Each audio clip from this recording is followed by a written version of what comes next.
ఇవాళ బళ్ళల్లో మధ్యాహ్న భోజనం ముఖ్యమైనది, చదువు మధ్యాహ్నం అయిపోయింది. చదువు ఎవడికి అక్కల్లా. భోజనంలో గుడ్డెట్టారా, గడిది గుడ్డెట్టారా, అన్నం తినేవాడు కోడిగుడ్డు పెట్టడం ఏంటంటే బుద్ధి ఉందా లేదా? చదువుకోమని లేకపోతే వెళ్ళిపోమని చెప్పండి. కోడిగుడ్డు కోసం వస్తావు నువ్వు. పైగా ఈ గుడ్లు లెక్క రాయాలి మాస్టర్లు, వాళ్ళ కర్మ కాలిపోయి. చదువు చెప్పక్కల్లా. ఎన్ని గుడ్లు వెళ్ళాయి, ఎన్ని గుడ్లు మిగిలాయి, ఎన్ని గుడ్లు మధ్యలో పేలాయి, ఎన్ని గుడ్లు ఈ మాస్టర్ తినేసాడు. ఇంక వీడు చదువు ఎందుకు చెబుతాడండి? అసలు పిల్లలకి భోజనం పెట్టడం ఏంటంటే వాళ్ళ భోజనాలు వాళ్ళని తెచ్చుకోవాలి, లేదా మానేమానండి.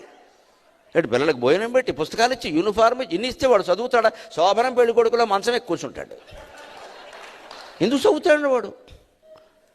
విద్యార్థికి ఎన్ని సౌకర్యాలా అవసరమా? చదువు రావట్లేదు ఎవరికి, భోజనాలే వస్తున్నాయి. పైగా అందులో బల్లి పడింది, పిల్లి పడింది, పడదా?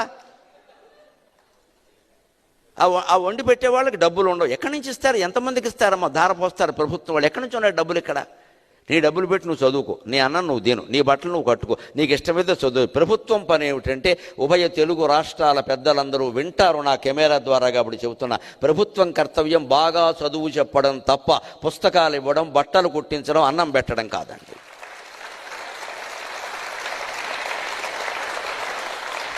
మేము ఖచ్చితంగా చదువు చెప్పిస్తాం, నీ జీవితానికి బాధ్యత వహిస్తాం. నీకు నమ్మకం ఉంటే రా, లేకపోతే వెళ్ళిపో.